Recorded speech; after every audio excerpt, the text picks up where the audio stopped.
With marijuana now legal in states ranging from California to I forget the other ones, but I sure am hungry, several localities are now moving to legalize so-called magic mushrooms in order to create a vortex of sparkling lights whirling in a spiraling stairway to nirvana. Movements have been started to legalize the hallucinogens in states like Oregon, cities like Denver, and imaginary crystal kingdoms on the banks of scarlet seas, where gigantic seahorses ride on rainbows up into the higher reaches of consciousness. One Denver shroom activist, Hiawatha Dances with Blowfish, says he feels it is way past time mushrooms were legalized in order to prevent innocent people from being jailed in the dark oubliettes of their own brainstems. In a statement released to an imaginary polar bear, Mr. Blowfish said, quote, "Surely it's melted time to inflate gigantic balloons into the furthest realms of unknowing before more unicorns are bent into radioactive pretzels and then devoured by hideous cockroaches with human faces." That's not who we are as Americans, unquote. Some experts warn that the hallucinogenic shrooms could cause unpleasant side effects. Harriet Raj Kandahalaranumoma, MD, spoke of the dangers in a 14-hour conversation with her big toe, saying, quote, I have personally witnessed people who use mushrooms. I didn't think I was going to make it through this. I personally witnessed people who use mushrooms suffer such side effects as having tentacles sprout from their nostrils before they shrank into infinite space and came out the other side larger than the entire universe, only with spikes growing from their eyes, unquote. Ms. Kandahalaranoma later clarified. Later clarified that the MD after her name stands for Daddy. As the legalization of ever more powerful drugs spreads from sea to shining tangerine trees and marmalade skies, there are some hopes that hallucinogens will help stem the tide of opiate addiction by causing some opiate addicts to see fiery whirligigs floating in midair before stepping out a window shouting, "Look, I can fly," and falling 14 stories to their deaths. Meanwhile, I personally am experiencing a hallucination in which I see the American founding fathers weeping inconsolably. Trigger warning, I'm Andrew Klavan, and this, I guess, is The Andrew Klavan Show. I feel hunky-dunky, life is tickety-boo. Birds are winging, also singing hunky-dunky-doo. Ship-shaped, tipsy-topsy, the world is zippity-zing. It's a wonderful day, hurrah, hooray! It makes me want to sing. Oh, hurrah, hooray! Oh, hooray, hurrah! Well, you know, the most important thing about the show is that I'm having a good time. I don't know if anybody else can understand what I'm saying. I don't know why that story struck me as so funny, but it did. You know, there are times nowadays when I feel like the most radical right-winger in the room, which is very odd because I have almost no radical right-wing opinions. My most rigid so-called conservative belief is that you shouldn't kill your children, even if they happen to be in the womb where you can't see them die. But other than that, there are very few issues in which I wouldn't be willing to compromise with our idiot friends on the left. I oppose racism in all its forms. I think it's a sin against the image of God. I've always been a supporter of the rights of gay people. And while I wish we lived in a free world of uplifting private charities instead of a world of debilitating welfare and government entitlements, that seems to me, for now at least, a political pipe dream. But there is one thing on which I am completely uncompromising. I oppose silence. I oppose censorship. I oppose deplatforming. I oppose social media mobs teaching Americans the fear of speaking their minds. I am so radical on this issue that as deeply as I hate racism, I would rather hear a man speak a racial slur out loud than hide his prejudice inside where it would fester and gather the power of secrecy and the forbidden. I am such a purist here that while I despise segregation, whether for left-wing or right-wing reasons, I would rather a person be able to join a restricted club or run a racist business than be forced to live a lie. He would lose my friendship, but he'd be able to consort with his fellow knuckleheads. I've never understood why gay people should be excluded from our social arrangement, but to run a man out of business because he disagrees with me seems to me a sin against liberty, which is our most precious possession, more precious than life itself. As a rapidly aging man, I think I've aged about 15 years in the last 2 minutes. I am sorry to see a rising generation of young people who are afraid to speak their minds lest their careers, reputations, and lives be destroyed. I think they're being schooled in an un-American sort of diffidence. I would rather hear the truth of their hearts, even when it's wicked, and trust in God and good ideas to win the day. And that's why these constant gotcha stories, like the one happening in Virginia, are incredibly dispiriting. I'm going to talk about that a little more. But first, I always love it when we get a sponsor who I have used in the past, even before they were our sponsor, and just loved, and that is Shari's Berries. If you're looking for stuff for Valentine's Day, this is it. You have hit the jackpot. Shari's Berries are these tremendous berries, beautiful berries mostly, dipped in milk, dark or white chocolatey goodness. You will just love them. You give them to your girlfriend, your wife, she will just love them. They've got decadent toppings like chocolate chips, heart and glitter sprinkles. They're always fresh, always tasty, always worth the wait, and they arrive fresh with 100% Shari's Berries guarantee. Valentine's Day is right around the corner. Some of you may know this. I always am caught by surprise, but you can send her the Valentine's gift of her dreams at the price of your dreams, starting at just $19.99 plus shipping and handling. Go to berries.com. That's a simple one. Click on the microphone and enter my code Klavan at checkout. That's BERRIES.com. Click the microphone and enter code Klavan. Order today. You know how to spell berries, but how do you spell Klavan? It's KLAVAN. No E's in Klavan, believe me. Tomorrow is the mailbag. So come on to dailywire.com, hit the podcast button, hit the Andrew Klavan podcast, hit the little mailbag symbol, and you can ask me anything that is in your mind. I will answer questions about your personal life, about politics, about religion, and all my answers are guaranteed 100% correct and will change your life, sometimes for the better. A lot of times, it's ugly, but be there. And also, please go on Amazon.com and pre-order Another Kingdom. I would really love it if you would, and it's very helpful to the future of the book, which is the first of a trilogy. I'm working on the third one now, and just realizing that I could write it forever. I could write this story forever. It could go on forever, but it will be a trilogy, at least.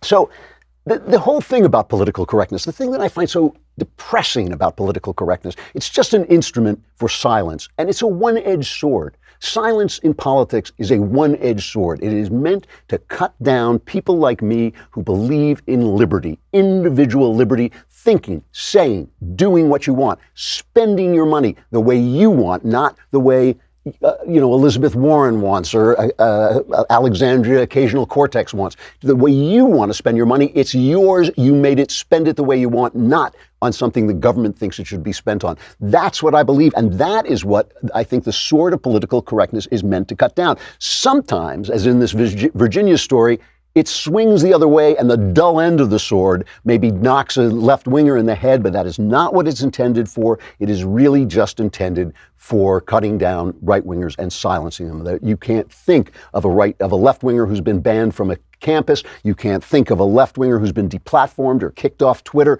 or kicked out of Facebook. You can't think of a person who is looking at who is making those decisions who's not a left-winger. It is all bent on silencing the people who believe in individual freedom, because that's the whole point of it. It is to not let anybody say that the whole point is to take control of power for elites. That's what it's for. That is the only thing that it is for. So, you've got this guy Northam, and obviously the issue should be that his radical stance on abortion, his idea that you can let a baby die if it just affects the mental health of a mother. He said it on the radio. It wasn't taken out of context. He said, if they make this decision, the government should have no say in this. The doctor and the woman should just decide if they want to leave that baby to die. That's what he should be under fire for. But the left will do anything to turn the corner. So even though in this case the political correctness is being used against a left-winger, it really is being used to save the central sacrament of the left, which is abortion, because that is, once you have the power of life and death over people, you have all the power there is. And even now, if these guys did not have a double standard, they would have no standard at all, even though a lot of Democrats are calling for his resignation. Why? Because they will lose the hammer they use against Donald Trump of misinterpretation interpreting everything he says as racist. They would lose that hammer if they let Northam stay in power, and he will not go. He is clinging to the governorship so far. He says he doesn't want to leave because then he's just a racist forever, and I sympathize with that, even though I think he should go for the baby comment. But just take a look at MSNBC, where, let me just get my clip sheet here, where you have two left-wing reporters, Andrea Mitchell and Washington Post's Ruth Marcus, saying, well, maybe we're going too far in asking him to resign. And just as they're talking, imagine that this was a Republican governor, as CNN tried to say it was. Is there potential blowback here? A risk of appearing too politically correct, something that may turn off attempts to woo the Trump voters, the Trump Democrats back in? I think that the actual real world risk seems to me to be whether we're moving with just way too much rapidity when there is a little bit of factual development to figure out here. And I don't want anybody to get too alarmed by what I'm saying. In other words, he first admitted or said that it was him. And apologized in a video apologized. Message. Then he came out with this other explanation. Is there any reason whatsoever to credit this other explanation? It has not emerged yet. But so maybe there is some risk in being precipitous. So, I mean, they weren't talking about this with Brett Kavanaugh. They wouldn't be talking about this with any Republican. And by the way, it's MSNBC, so I'm not hitting them for being left wing, although the Washington Post, which spent $5 million on a Super Bowl ad to make them look like heroes, which they could have saved simply by reporting the news honestly. They wouldn't have had to do that. But the Washington Post reporter is showing herself to be a left winger, but I'm not hitting them for being left wing. I'm hitting them for being hypocrites. And that came out even more as the lieutenant governor got in trouble, which is kind of a comedy. I mean, they're having a comedy of errors at this point. By the time they're finished, the only guy they're going to have left to take the governorship is going to be like a 150-year-old guy who's actually a racist, who's actually back from the old South. But before I go into the lieutenant governor, let me talk about wise foods. You don't need to be a disaster, a survivalist to know that you need to have some emergency food supplies in case something happens. Right? And Wise Foods provides freeze-dried food that's easy to prepare and can be stored for up to 25 years. Wise Company takes an innovative approach to provide dependable, simple, and affordable freeze-dried food for emergency preparedness and outdoor use. When things happen, bad things happen. I live in California. It's raining now in California. That's a disaster. Your house could wind up on another street over.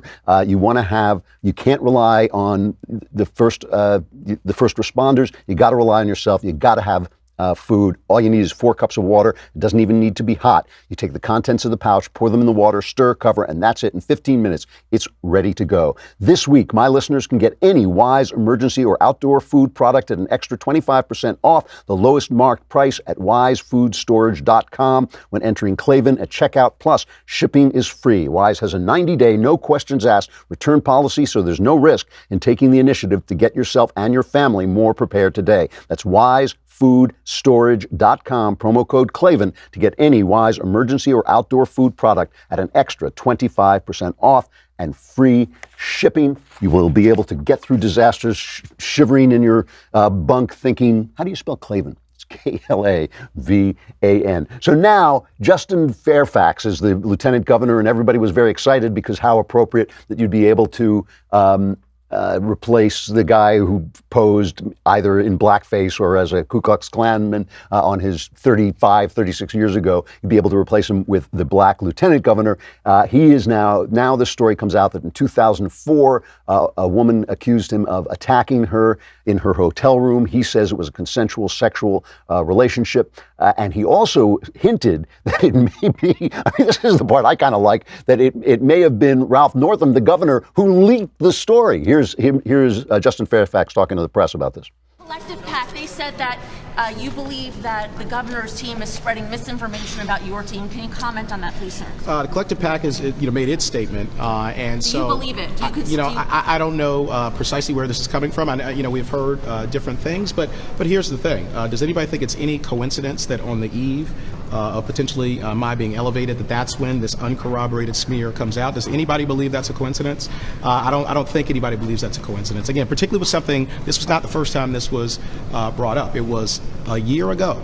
This was brought up, and yet the Post, who investigated it for 3 months, dropped the story, did not do it, and they did not do it because it was uncorroborated, and it's uncorroborated because it's not true. And so it goes away for a year and then crops back up right at this moment. You don't have to be cynical. You don't have to understand politics to understand when someone's trying to manipulate a process to harm someone's character without any basis whatsoever. That's pretty amazing. It's pretty amazing to have the lieutenant governor of the state of Virginia blaming the governor of the state of Virginia for this leak to keep him, as he says, from being elevated. I mean, he wasn't elected governor. It's like he obviously has a lot of concern over the governor. Gee, I'm sorry he's going through this. Could he leave now so I could be elevated? It actually is like a total soap opera. If that is in fact what's going on, Virginians should be asking themselves, maybe you should vote Republicans, Virginians. I mean, maybe you'd have a little bit less of this, although I'm not sure that's true either. You certainly have seemed to elected a group of backstabbing scoundrels. But he said in there that the Washington Post killed the story. Now, the Washington Post didn't say they thought the story was untrue. They said there was no corroborating evidence. And we know the Washington Post has a very strict policy of never publishing accusations by women without corroboration if the person being accused is a Democrat. That's their journalistic integrity rests on that. I mean, just remember, go back in time. I know it's a long time. Many of you were only a few months younger then and can't remember so far back. But remember that incredible assault on the reputation of Brett Kavanaugh when story after story after story came out saying we must believe all women. The New York Times must have run 3 pieces, if not more, of women saying, well, I was attacked and therefore Brett Kavanaugh was guilty. That was the line. This happened to me, therefore Brett Kavanaugh was guilty. And, why isn't that happening now? Surely other women have been assaulted. Why aren't we believing the woman who accused Justin Fairfax? Why didn't the Washington Post run with that story? Democrat. That's why. That's the whole answer. Because he's a Democrat. They didn't want to hurt a Democrat. They never do it to a Democrat. That's why. And so for the Washington Post to come out and take out that story, standing on dead journalists, standing on the reputation of journalists who lost their lives, and say, oh, look at us, we're the Washington Post, democracy dies in darkness, democracy dies in phoniness and self-regard. I mean, they are just complete phonies. The silence is a one-edged sword. It is meant to silence people who believe that the individual, no matter who he is, should be allowed to speak, allowed to live, allowed to think for himself, even when things get ugly, even when he does things that even I would disapprove of. He should be allowed to speak, and that is who they use the silence for. And by the way, it's funny. When I started out to be a mystery writer. I wrote a series of pseudonymous mysteries, the John Wells mysteries. They were nominated for the Edgar twice. One of them won for the Edgar, a book called The Rain. You can still get them. They're still online on Amazon. The reporter was a hero. He was my hero. I used reporters as heroes because I had been a reporter and because they kind of spoke to me about what I was doing, the idea of searching for the truth and all that. And then one day I consciously stopped. I thought, true crime has a reporter as hero, although he's the reporter that everybody hates because he's politically incorrect. But still, there came a point when I said, I will not use reporters as heroes anymore because they're dishonest, because they're all on one side, because they will not report a story that hurts the Democrats. They will not report a story that is left-wing. And, it's a little unfair to accuse the reporters, the guys in the street, because a lot of them would report anything. A lot of reporters are just kind of natural animals going after the powerful. It's the people in charge. It's the people at the editorial level and the people at the management level who are silencing those reporters. In the old days, those reporters would quit, but now there's nowhere for them to go, so they don't quit. They are being taught the lesson of silence. This is the lesson that the deplatformers, that the social justice mobs,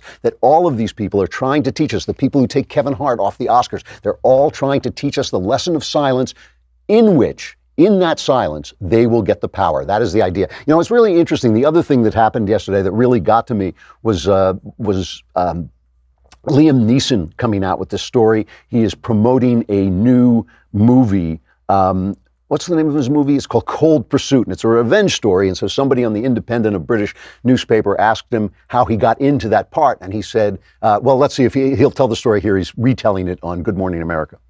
I remembered an incident nearly 40 years ago where a very dear friend of mine was brutally raped. And I was out of the country, and when I came back, she told me about this.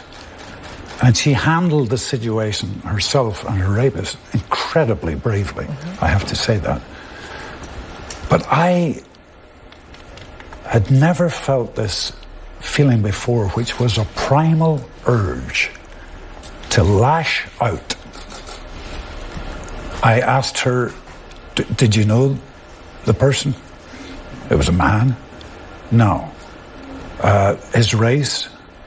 She said he was a black man. I thought, okay. And after that, there were some nights I went out deliberately into black areas in this city, looking to be set upon so that I could unleash physical violence.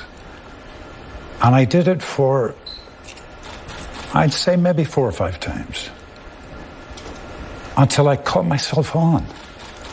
And it really shocked me, this primal urge I had. So, this is a funny story because the GMA interviewer is a black lady. I don't know her name. Do you guys know who that is?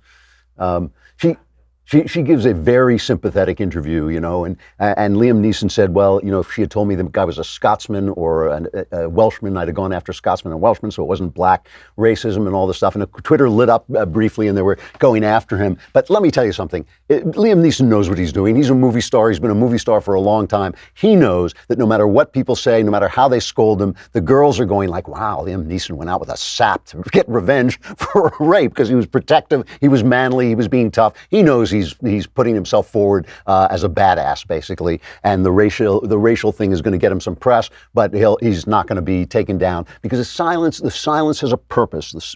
Political correctness has a purpose. It's not to destroy men like Liam Neeson, though they'll do it if they can get away with it just for the power. It is to silence people like me, silence people who say, that the individual has a right to make his own decisions.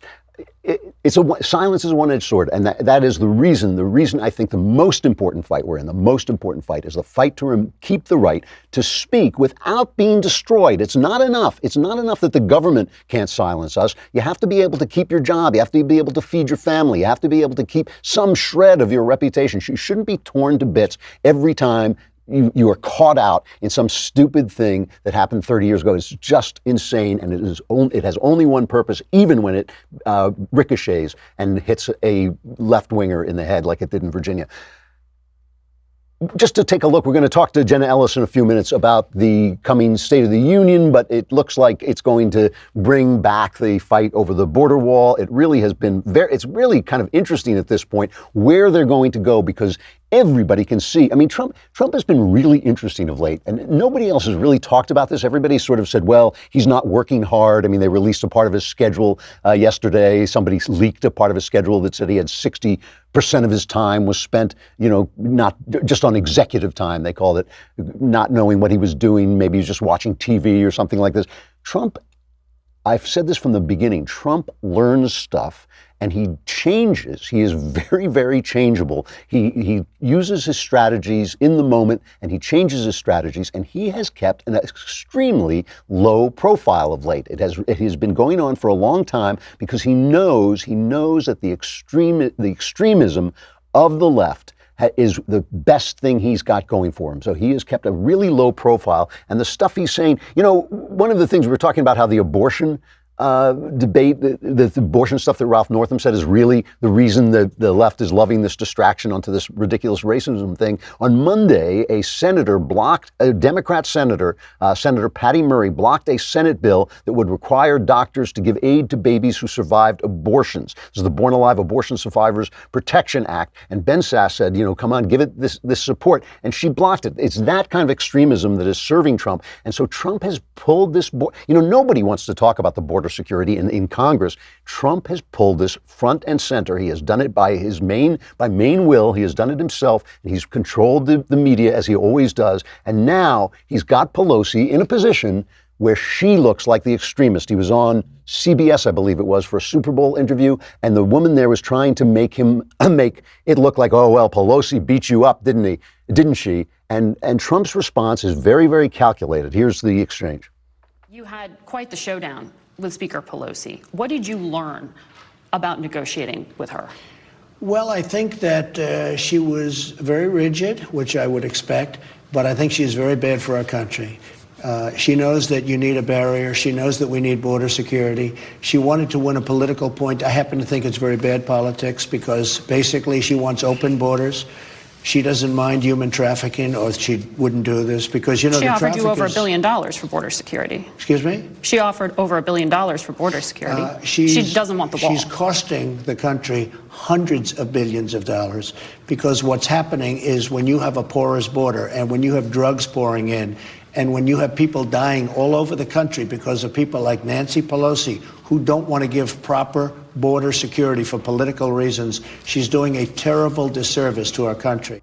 So I love the interviewer. I mean, she starts out basically, you can tell that what she wants to say is she wants Trump to say how tough Nancy Pelosi is, and he really goes after Pelosi and paints her as an extremist, which in this case she is definitely being. There is an absolute compromise to be made here, some stuff for the dreamers, some stuff for the wall. She won't make it. And the interviewer actually says, well, she offered you $1 billion. I mean, $1 billion in government budget terms is a nickel, you know? I mean, that's nothing. So what is she talking about? And now Lindsey Graham has come out in support. It's hard to tell here in this comment that he makes whether he is supporting the idea of Trump declaring an emergency or simply declaring the idea of using the military to put up barriers. But he's basically sending the message to his fellow Republicans, stand with the president, because if you desert him now, no matter where you stand on this issue, you're going to lose everything, which is politically absolutely true.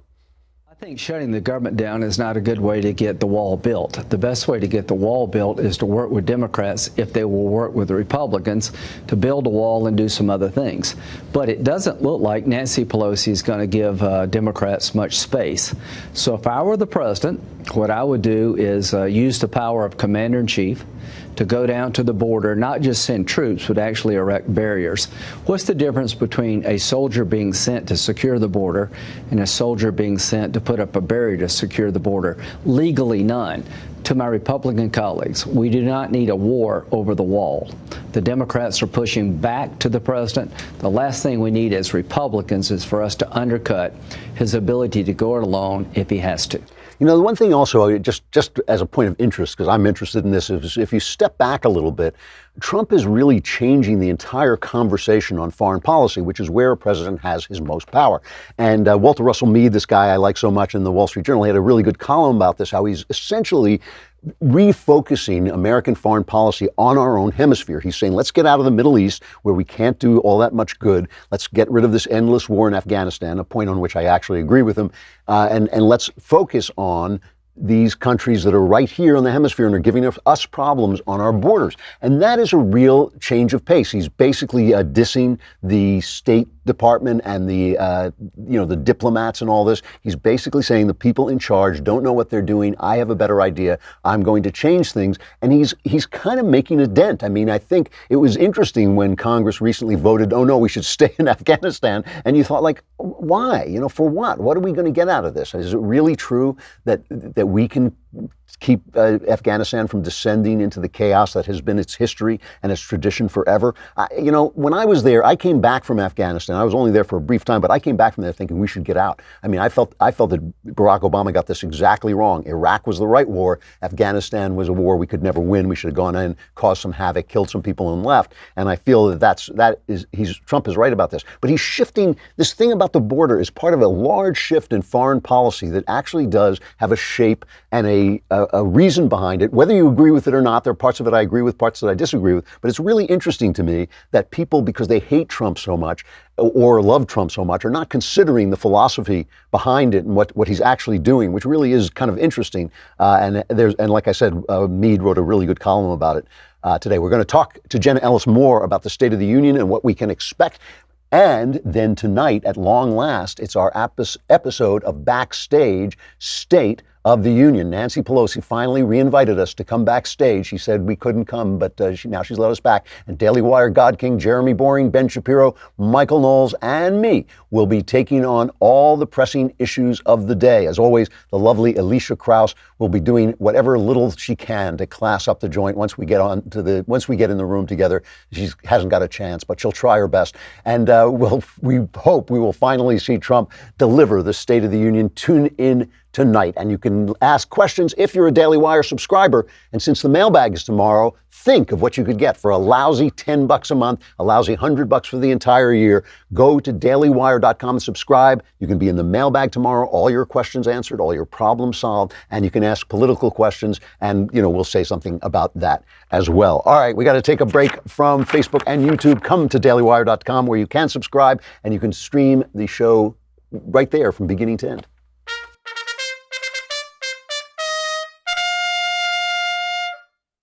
All right, do I have to introduce Jenna anymore? I mean, we know her so well, but I will anyway, because Jenna Ellis is the director of the Dobson Policy Center, a contributor to the Washington Examiner, to us, the Daily Wire, the Federalist. She has a book, The Legal Basis for a Moral Constitution, which I read and which I found fascinating. Jenna, it's always good to see you. Great to see you too, Drew. Thanks for having me. So we're looking at this. First of all, what are you expecting to hear in the State of the Union today?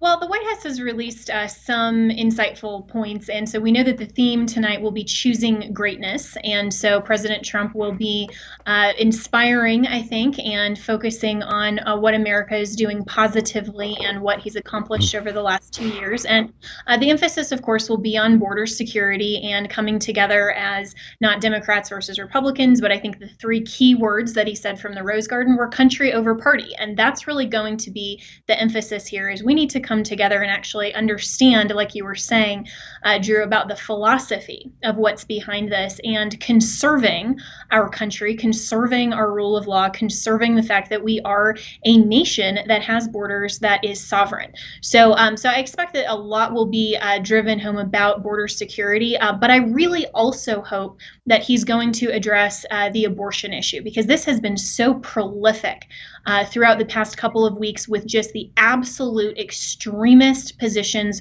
from the Democrats who are openly supporting infanticide. And to see that they are shamelessly doing that at this point must be called out. And I hope that he will do that forcefully, dramatically, and pointedly. I want to get back to that. I'm going to come back to the abortion issue, because I think you're certainly right about the extremism on the left. One of the funny things about Trump is when you lay aside all the obstreperousness and the loud mouthing and the insults and all the funny jokes and all that stuff, when you lay that aside, he's a non-ideological figure, which is really strange. I mean, and Americans are kind of non-ideological people, which is sometimes frustrating to conservatives like me, as I know it's frustrating to leftists as well. They're people who want to solve problems. They want things to work, and they want to go forward with their lives, and they want government to get debris out of the way. And Donald Trump, weirdly, after the leftism of Barack Obama and the rightism of some of the other Republican candidates, Donald Trump really is not a guy who's so easy to pin down ideologically. And so when he calls for people to come together, he's got this weird problem. On the one hand, he takes a lot of positions that I think a lot of people would agree with. On the other hand, he himself is a divisive figure. Do you see any chance that he can start to mend this country, which really is at daggers drawn at this point? Well, I think that it goes well beyond Donald Trump. And one of the reasons that Americans are just problem solvers rather than having an underlying philosophy is because we as conservatives really need to do our part to genuinely teach the philosophy of government and what we're built upon, and that it's not just a matter of convenience. Government is not here just to simply arbitrate contract disputes between two consenting individuals. It's not here as a fundamentally evil mechanism that is just, it's a necessary evil, as some would say, but it's also not here to run our lives or make decisions on our behalf. We can pursue happiness within the context of government. And so what's been lost largely is a general understanding of civics. And I don't think that President Trump alone will accomplish that sort of perspective and reinvigorating the American will and our values-based premises. Because this is what it comes down to. I mean, I've talked to a lot of my friends who are Democrats, but they're Christians, and they have the same values that I do. They just simply approach the problem solving differently. And I think there's a disconnect there between their Christian values and how they see the mechanism of government. And so if we can come back and we can say, what's the worldview premise of government? Why are we a nation? Why do we understand the legitimate role of government is to preserve and protect our innate pre-political fundamental values that are given by our creators, our Declaration recognizes. So we have to go back before we can even solve any of the problems. We have to step back and say, what do we understand human beings to be here for that purpose, and what's the legitimate role of government? So Trump is going to solve that, but I think we need to have that conversation. That's really interesting. He is better on these scripted speeches, I think, than he is talking off the cuff. He always has he's delivered some great speeches, actually. His first State of the Union was a great speech. His Polish speech was a great speech. Is there at this point, just your personal opinion, I'm interested, this thing with Trump and Nancy Pelosi? They're both big figures. Pelosi is a smart, vicious political character. She knows what she's doing. Trump, I believe, is a really good politician. Is there some level where we're just not going to be able to get past the Gorgo versus Godzilla fun of two people going at each other? I mean, is there some point where the personal fight between these two is going to override the actual issue?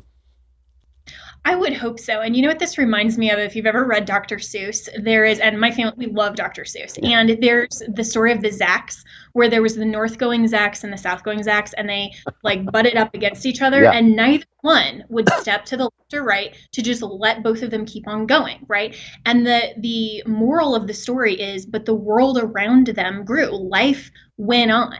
And so the whole idea is you have to find that compromise and not just be so stuck in your one direction that you're not willing to compromise to move on to accomplish your goals.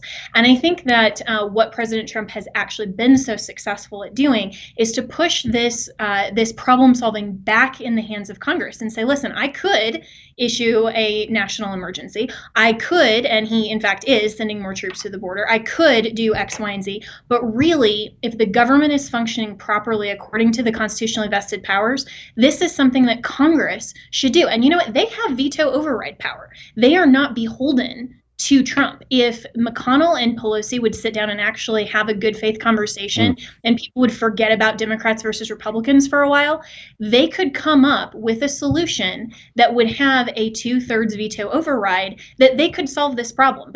But they're the north going Zacks and the south going Zacks, and they're not going to budge left or right. All wisdom is in Dr. Seuss. He was one of the great writers of his day. Let's get back to abortion. This has been appalling these last few days, the idea that a Democrat would actually vote against a bill to save the life of a baby who had actually escaped an abortion, who had actually, it's like, don't let him get away. It's like, you got to kill him after he's actually out in the open. The idea that a governor of a state would say it was all right to leave a baby to die. The Democrats do seem to be trying to move the Overton window, and the fact that nobody is addressing it. Nobody on CNN, if you bring it up, they actually silence you. On the other hand, there was this huge march for life. It seemed like somewhere between 300,000 and 500,000 people were out there marching. Who do you think is winning this argument? Is the left winning simply by moving the window on what is acceptable to talk about? Or is this really a pro-life generation? I think it really genuinely is a pro-life generation, and we're seeing that not only is the Supreme Court now a majority of originalists that, regardless of their personal ideology, have to affirm the fact that there is no right to abortion or even any sort of health care, if you want to frame it in that view, or right to privacy within the federal purview in the Constitution. And so I think that genuinely conservatives and pro-lifers are winning this, not only because of the Supreme Court, but because we are having this debate so openly now. This is something where not only, the March for Life is great, that's been happening since the first anniversary of Roe versus Wade, but we're seeing the Democrats have to push these extremist, just brutal bills, and their true agenda is showing through. And I think that is mobilizing some of my generation, the millennials, who are seeing really for the first time how brutal and evil this is, because we know that babies, even after heartbeat, we can see the science, we can see that these are tiny humans that deserve protection. And so for the extremist bills that are being pushed through, because they know that Roe versus Wade and its progeny is about to be overturned in the very near future, they are scrambling and they don't even care that they are now being so transparent in their agenda. So I think that over the next year or two, conservatives and pro-lifers can be strongly encouraged. We're having this conversation, maybe not yet on CNN, but we're having it on social media where all the millennials are. We're having it in the legislatures, and we're having this on a national level. And I hope we'll have it on a national scale tonight with State of the Union. So if Roe v. Wade were overturned, and we've talked about this before, but still, you would still have states like New York who were basically, you should be able to kill your kid till he's 5 or whatever they're now saying. Is that what you foresee for the future? I mean, do you foresee a country in which some states are pagan, baby sacrificing states, and some are still have some grasp of what morality means? Well, it is a state issue, to be sure, but that doesn't mean that states then can legislate however they want according to any sort of code of morality they want. They are still under Article 4. They are states in the United States of America, and so they are still obligated to preserve and protect life, as our Declaration acknowledges as well. So this isn't something that from state by state is still a legitimate role of the legislature. We just need to have better conversations. We need to have legal challenges to this. And you're right. I mean, this is basically ancient Rome with its pagan sacrifices of children. And it's absurd that in 2019, with all of the technology, we are still back in ancient Rome with these types of child sacrifices that we're not preserving and protecting life. So for everyone in their 50 states, we have to get out and do something in our state legislatures, challenge these issues, and make sure to protect life. It's wonderful that they call it progressivism. Jenna Ellis is the director of the Dobson Policy Center. It's always great to see you, Jenna. Thanks a lot. You too, Drew. Thanks. So let me end with a wonderful story that I call Gladys Knight and One Pip.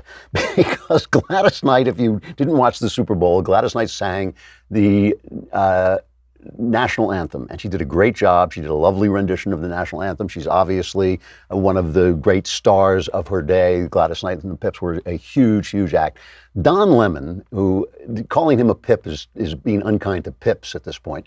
Don Lemon has her on to question her about her decision to go on and sing the national anthem when, I don't know what, when the NFL is so evil as to not let people, disrespect the flag. I'm not sure what he's saying, but I just want to play this because to drive home the point of how far left the left has gone, of how they have really left the American building. This is Don Lemon talking to Gladys Knight. First, listen to what she says, and then listen to his next question.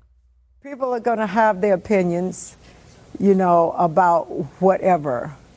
And all I can deal with right now is what my heart says, okay? I believe in fairness. I believe in truth. I believe in all of those things. And as far as this is concerned, I grew up with the national anthem. We used to sing it in school before school started. We used to say prayers in school before school started. And we just don't have that anymore. And I'm just hoping that it will be about our country and how we treat each other and being the great country that we are. Mm-hmm.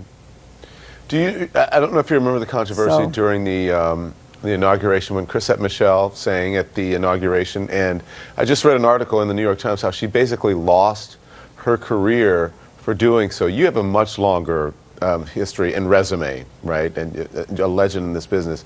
Is that a concern for you at all, given the controversy surrounding this? So that's Don Lemon.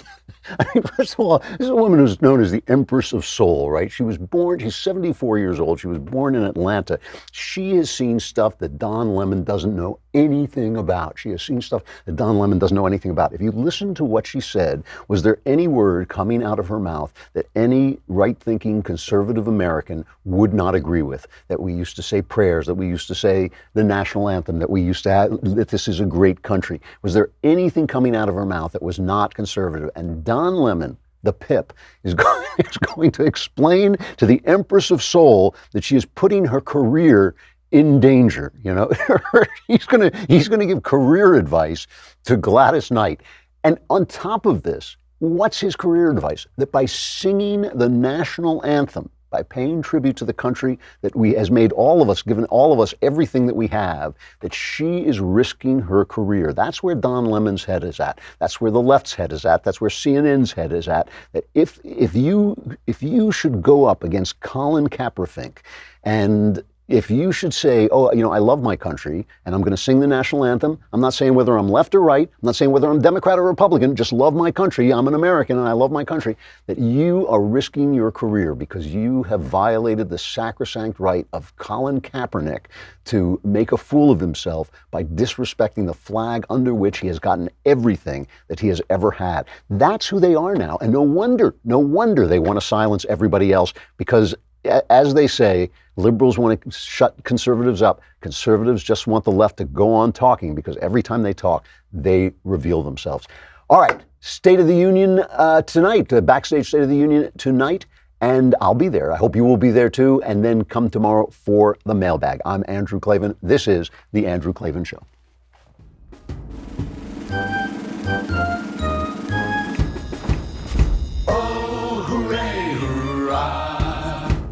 The Andrew Klavan Show is produced by Robert Sterling. Executive producer, Jeremy Boring. Senior producer, Jonathan Hay. Our supervising producer is Mathis Glover, and our technical producer is Austin Stevens. Edited by Adam Sayevitz. Audio is mixed by Mike Cormina. Hair and makeup is by Jesua Alvera. And our animations are by Cynthia Angulo. Production assistant, Nick Sheehan. The Andrew Klavan Show is a Daily Wire production. Copyright Daily Wire 2019.